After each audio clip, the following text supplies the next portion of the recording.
Oke, probegim ozgina o'tib ketuvdi. Qanaqa o'tkazibsiz sizlar? Oka. Gazda yopilganiga puldan ozgina tanqischilik bo'ldi. O'shanga benzinni ozgina o'tkazib yubordik, ham probegi ham o'tib ketdi ancha. Qanaqa bo'larkan endi? Ishlar vashi qorayib ketibdi. Oka, bu muammo emas. Xudo xolasa, oka 5 minutda muammongizni hal qilib beraman. Hop, bizda maxsus prisatkali texnikatimiz bor.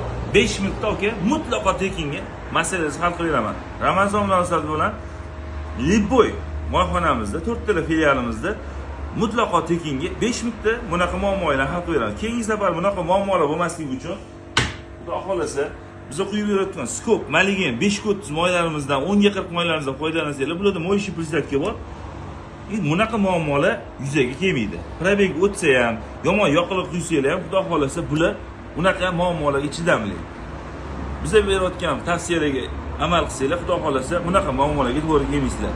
Kelaverasizlar, Ramazon munosabati bilan mutlaqo tekinga hamma filialimizda amal qiladi bu narsamiz. Kelaveringlar, masalalarni mutlaqo tekinga hal qilib beramiz. Kelaveringlar. Rahmat, gap yo'q, bor yo'q, shukur. Xudo xolasa.